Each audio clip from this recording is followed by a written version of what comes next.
Seja muito bem-vindo. Estamos aqui em mais um Anete Responde. E a pergunta de hoje é do Cassiano.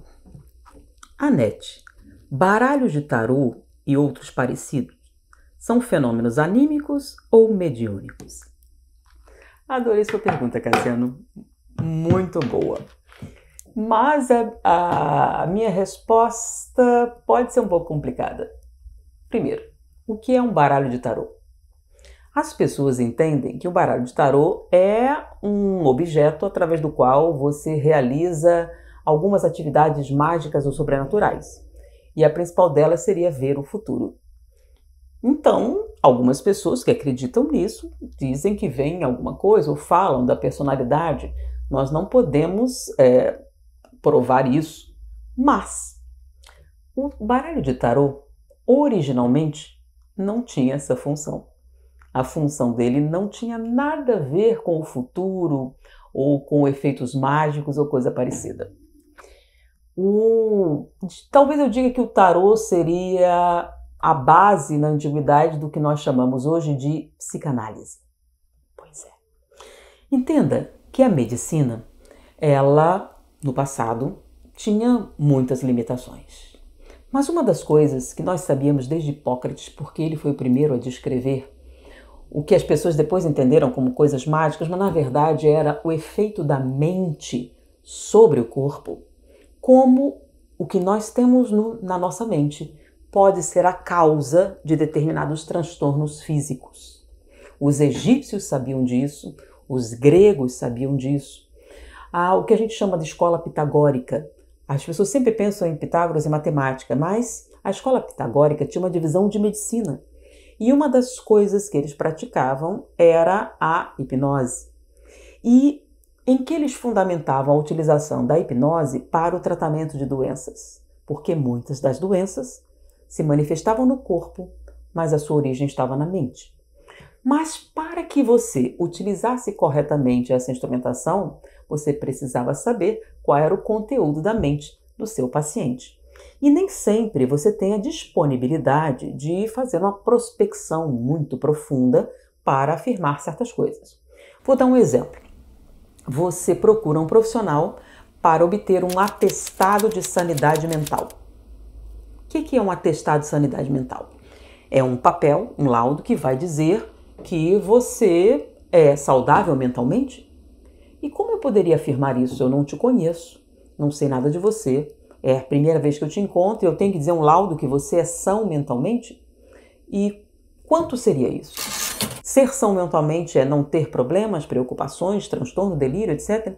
Você parece visivelmente normal, mas como é que eu posso afirmar? Então, normalmente ele vai perguntar: com que finalidade você vai usar esse atestado de sanidade? Não, eu quero entrar para a polícia militar, eu quero ser um espião da CIA, eu sou astronauta, piloto de avião. Então, existem finalidades. Por exemplo, um piloto de avião. Antigamente, eu queria saber se ele lidava bem com a pressão, isso e aquilo. Hoje, as exigências são maiores, por causa de alguns pilotos que se suicidaram. Eu quero saber se eu posso dar uma arma na mão sem que você tenha tendências destrutivas. Então, já um policial infiltrado ou um policial que trabalha em determinada situação, você está entendendo que determinadas características profissionais exigem algumas capacidades. Então, existem pessoas que têm uma capacidade perfeita para usar determinado objeto, mas não vivenciar uma certa situação. Todo mundo é capaz de fingir ser outra pessoa enquanto você está infiltrado? Não necessariamente, nem todo mundo lida com isso. Você é capaz de lidar com experiências extremamente perigosas para você lidar com isso ou aquilo? Então, é para isso que serve um atestado de sanidade. Mas, não importa a finalidade, como é que eu posso te dar um atestado assim? Sem te conhecer, sem conviver com você. E outra coisa, se eu perguntar, você tem problema? Fala sério, você vai responder? Não. Então, existem técnicas para eu penetrar na sua mente, obter certas respostas, mesmo que você não tenha vontade de oferecê-las para mim. E uma delas são os chamados símbolos e signos. Eu preciso saber se o seu pensamento está estruturado. Então, se ele está normal em termos de tempo, de espaço, de estrutura, se Peraí, mas como é que você vai saber isso? Primeiro, eu não posso ler pensamentos. Ok, então como eu vou saber o que você está pensando? É simples. Uma maneira espetacular de expressar nossos pensamentos são as palavras que nós usamos. Mesmo que você não queira, nós expressamos na linguagem muito do que sentimos, sem saber. Por exemplo, qual é a finalidade da linguagem? Originalmente, a finalidade da linguagem é expressar a outra pessoa, explicar o que está vendo ou o que está sentindo. Então, as crianças utilizam a linguagem de maneira espetacular. A linguagem para a criança expressa exatamente o que ela está vendo e sentindo. Por exemplo, você pergunta para uma criança, o que é isso? E ela diz, uma cadeira. Você gostou dessa cadeira? Ela diz assim, gostei, ela é amarela, eu gosto muito de amarelo. Ou não gostei, é isso. Ela vai dizer exatamente o que está vendo e vai dizer exatamente o que está sentindo com relação ao objeto. Se você fizer essa mesma pergunta para um adulto, a resposta pode ser totalmente diferente do que você espera. Por exemplo, o que é isso? Eu acho que é uma cadeira. Olha o que ela respondeu. Eu acho que é uma cadeira. E eu poderia dizer, você acha ou tem certeza? Não, é uma cadeira. Se ela sabe que é uma cadeira, por que ela disse, eu acho que é uma cadeira? Ela está expressando emoção. No momento em que a emoção não é o que nós estamos querendo. Por que ela respondeu, eu acho que é uma cadeira, se ela sabe que é uma cadeira? O que será que ela quer de mim? O que ela espera que eu responda? Então ela está expressando o desconforto, a insegurança com esse diálogo. E por fora ela parece totalmente relaxada e tranquila. Então ela tem um sorriso, tem uma postura, e aí ela diz, eu acho que é uma cadeira. No que ela usou, eu acho que é uma cadeira, ela deixou vazar uma série de emoções que com certeza ela não gostaria que o outro soubesse. Então, a maneira com que você usa os substantivos, os adjetivos, substantivo e adjetivo, exatamente. Por quê? Substantivos representam, lembra do concreto e abstrato?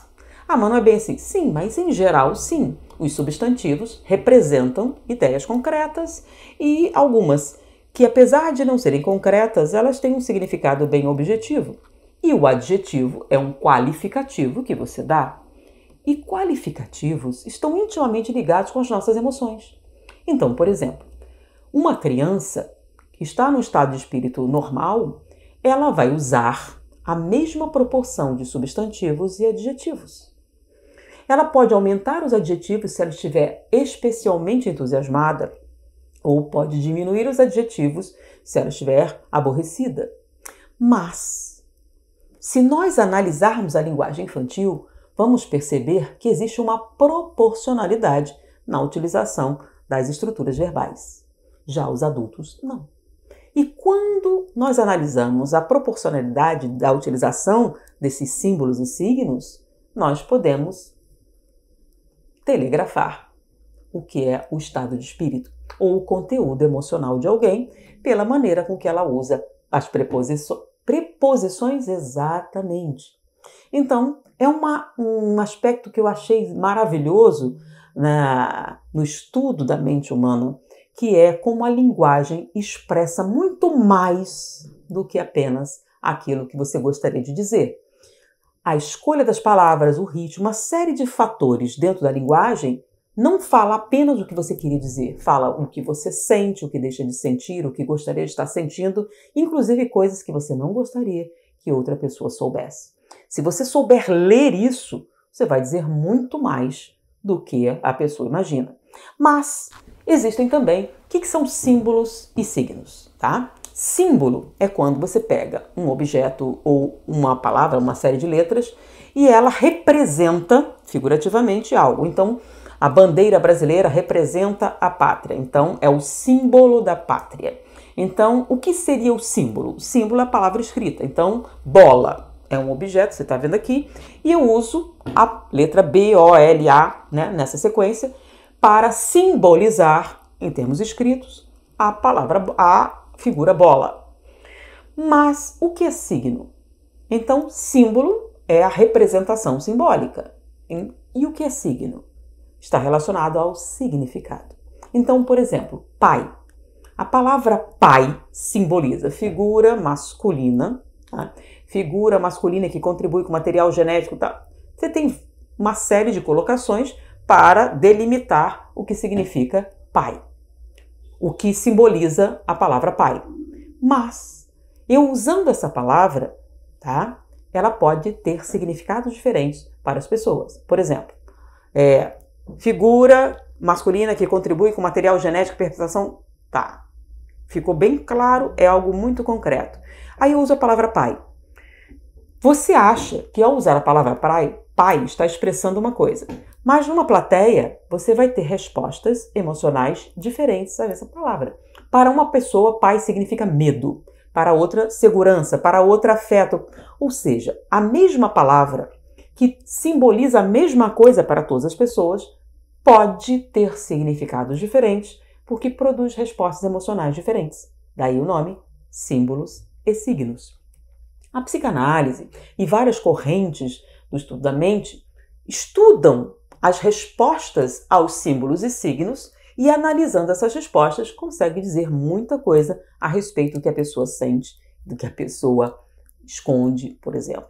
Então, num teste de sanidade, nós vamos usar palavras, dependendo para que você quer o teste, e eu vou pedir, olha, eu vou escrever algumas palavras, eu quero que você me fale, explique, e aí eu vou analisar as suas respostas às palavras. Então, você está pleiteando um trabalho usando uma arma, então eu vou pesquisar, prospectar, como é que você se sente com relação à autoridade, com relação... Por quê? Porque alguém com uma arma é uma figura de autoridade. Você consegue lidar com isso, com essa posição ou não? Então eu vou pegar palavras, símbolos que representem isso e eu quero saber qual é a sua resposta emocional diante dessas situações. Então eu uso palavras e peço para você me explicar e aparentemente a pessoa não vê nada perigoso em falar sobre as palavras, qual é a primeira palavra que vem à cabeça, a que você relaciona isso. Então tem vários tipos de testes, chamados testes psicotécnicos, teste isso, teste aquilo.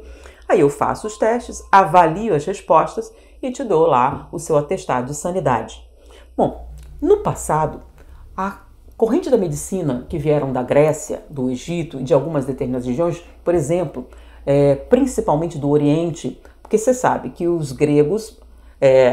nós tivemos uma disruptura e não chegou muito material, mas os árabes mantiveram muito dessas tradições e trouxeram junto com as cruzadas e muitas pessoas passaram a ter acesso. Então, o entendimento de que a mente humana poderia produzir doenças era um conceito no Ocidente relativamente novo. Por isso, eu sugiro que se você quiser entender um pouquinho mais isso, o livro O Físico, né? Na verdade, não é que o livro é real, é que ele junta vários personagens médicos do passado numa pessoa só. Tá? Muitas das coisas do livro aconteceram realmente, mas não com uma única pessoa numa única vida. Então, aqueles dados apresentados realmente aconteceram. Então, o tarô, originalmente, ele era uma sequência de símbolos muito particulares para evocar uma resposta emocional da pessoa que estava lá. Então, não servia para prever o futuro.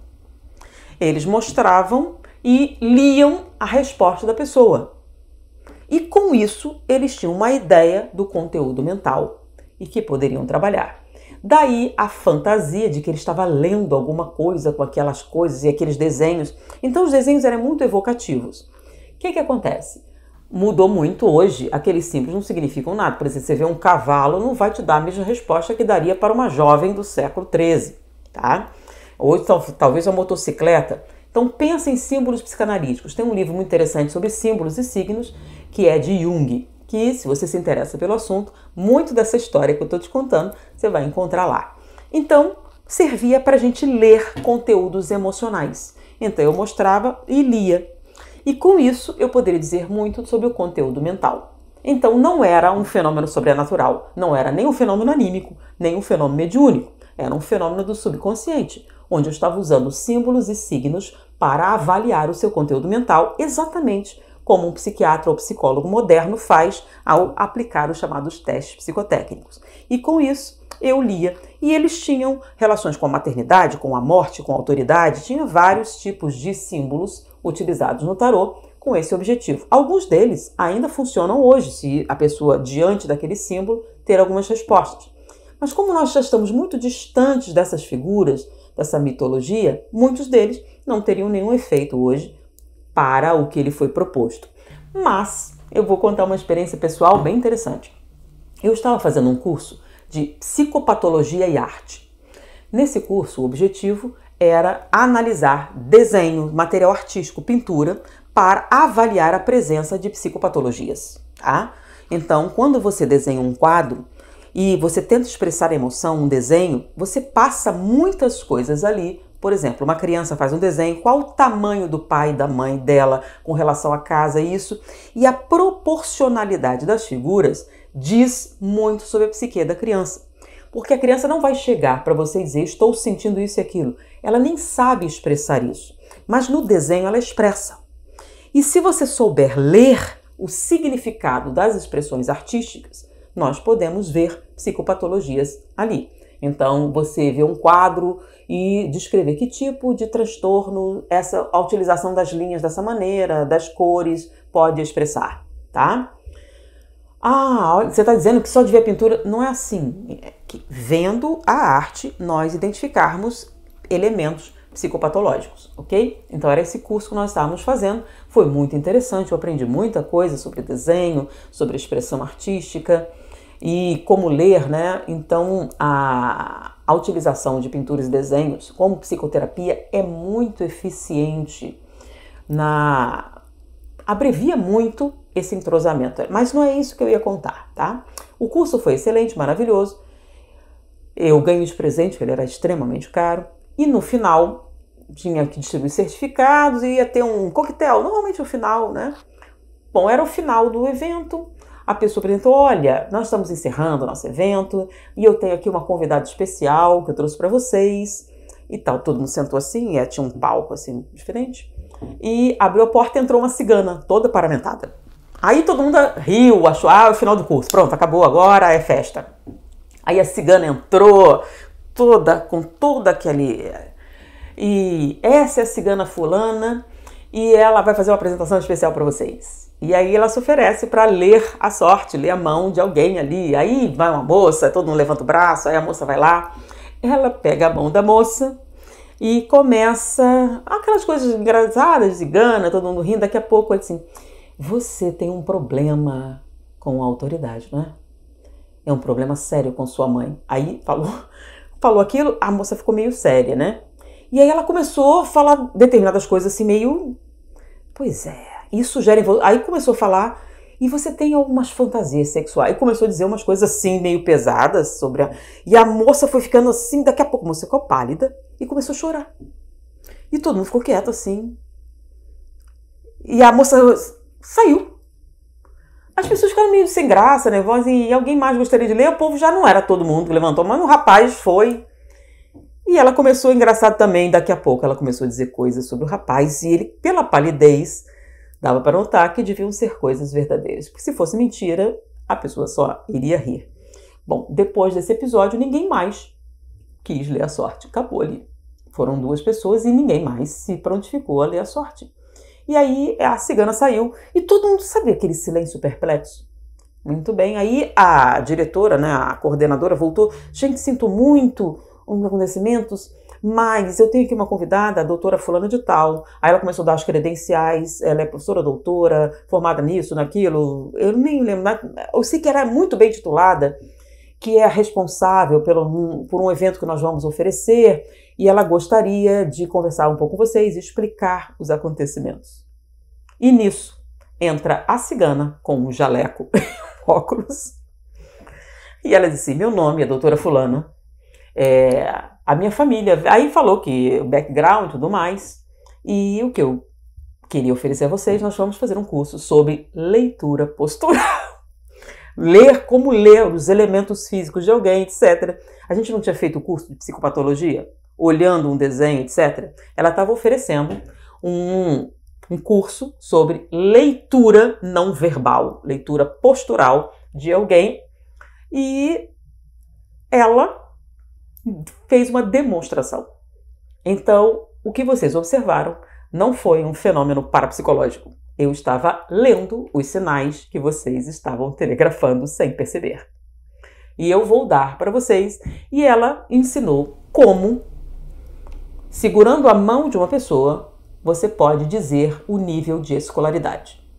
Na época em que eu aprendi isso era perfeitamente verdadeiro. Hoje, talvez não seja, porque houve uma mudança comportamental. Mas eu vou contar para vocês. Ela primeiro perguntava qual a mão do coração. Na verdade, ela queria saber qual é a mão que você escrevia, direita ou esquerda, né? Então, aí ela pegava a mão, segurava, fazia tudo aquele para disfarçar e observava o dedo médio, tá? Então, se você observar o dedo médio da mão que escreve, aqui, você pode, pessoal da minha idade, né, dizer o nível de escolaridade. Como assim? Nós seguramos o lápis de uma determinada maneira. Você aprende a escrever, normalmente 5, 6 anos é que você começa a aprender, e caligrafia, e você vai fazendo um monte de exercício, e cada vez você escreve mais. No início, você faz o que a gente chama de calo córneo. Então, isso vai desgastando de tanto segurar o lápis, e você desenvolve uma calosidade. Se você parar os seus estudos por aí, tem o primário e nunca mais nada, isso desaparece. E você tem o dedo perfeitamente liso, com outras calosidades, etc. Se você continua e chega ao primeiro grau, você já escreveu milhares e milhares e milhares de páginas. E esse seu calo córneo, nessa sua mão muito jovem, desenvolveu um calo ósseo. Então, essa calosidade já está presente nos seus ossos. Então, se você pegar por baixo do dedo, você vai ter uma deformidade óssea. Se essa deformidade óssea existir, não estiver acompanhada de um calo córneo, a gente sabe que você fez o primeiro grau e parou seus estudos por aí. Se você continua escrevendo, essa deformidade vai aumentando e se você chegou ao nível superior, que significa escrever infinitamente mais do que alguém que tem apenas o primeiro grau, você tem uma deformidade significativa do dedo médio. Então, uma pessoa que presta atenção a esses sinais pode afirmar com precisão, a não ser, é claro, que você seja um escriturário ou alguém especializado nisso, qual o grau de escolaridade da pessoa. E ao dizer isso, a pessoa se surpreende, você já sabe que é verdade, e você lê vários sinais. Ela ensinou como é que você pega, como é que você lê a pulsação, várias coisinhas só naquela introdução sobre como ler alguma coisa de uma pessoa que não disse uma única palavra. Então, eu cumprimento você, examina e posso dizer com precisão seu grau de escolaridade. Digo, eu sou uma médium e eu estou vendo. E você vai acreditar. E ela há vários truques desse tipo. E que muitos psiquiatras utilizam. Por exemplo, um bom psiquiatra vai arrumar os móveis de tal maneira que ao entrar na sala e chegar até o local onde você vai conversar com ele, ele já pode dizer meia dúzia de coisas sobre você e sua psique.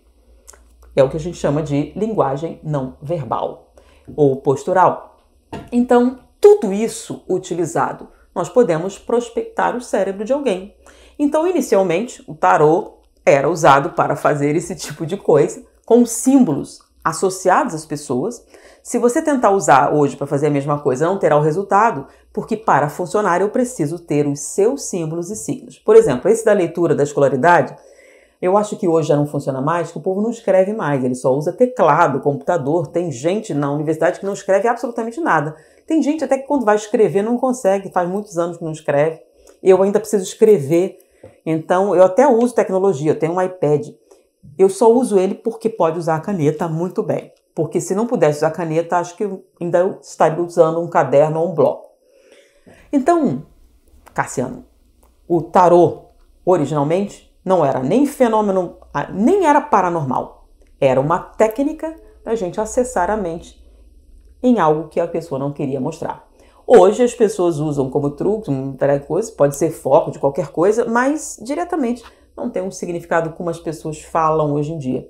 Eu já vi uma taróloga falar e ela não falou sobre a história do tarô, as mais antigas cartas que não tinham nenhuma relação com previsão do futuro, nem nada disso, nem era uma manifestação de natureza religiosa ou parecida. Normalmente, as pessoas que usavam baralho de tarô eram médicos, pois é, que iam tratar de doenças e que normalmente mostravam as cartas para ter uma reação das pessoas, tá? E olha que interessante. Quem fez aquelas cartas bem lindas, bem bonitas e brilhantes, foram os orientais. Lembram que as mulheres cobriam o rosto e não podiam se expressar? Então, um médico homem, como é que eu poderia dizer alguma coisa? Então, eles usavam várias técnicas para ler coisas que eles não podiam ver diretamente. E esses símbolos, e eles eram muito versados na hipnose, usar autogestão, e conseguiam, porque a gente sabe que muitas das doenças que nós temos hoje não são causadas por problemas exclusivamente físicos, mas que a mente é um grande responsável. E naquela época, como a medicação e os tratamentos eram muito precários, muitas vezes era possível diminuir o sofrimento ou alterá-lo de alguma maneira usando recursos mentais. Controlar a dor, controlar as respostas inflamatórias, etc. Se você soubesse bem o que fazer e utilizasse esses recursos, você conseguiria algum sucesso. E eu não vou nem falar sobre o magnetismo, que alguns conheciam, mas que não podiam nem ser usados por causa da perseguição religiosa. E com isso, o tarô caiu em desuso quando associaram a práticas mágicas e os médicos não puderam mais usar este recurso e ele passou para a mão dos mágicos, videntes, etc. Mas originalmente era um instrumento médico muito útil, por sinal. Bom, Cassiano, espero ter sido útil para você. Muita paz. Olá! Que bom que você ficou até o final do vídeo. Para colaborar com esse quadro do canal, basta me seguir no Instagram e deixar sua pergunta. Ela pode ser respondida em um vídeo por aqui mesmo. Conto com você e até o próximo vídeo.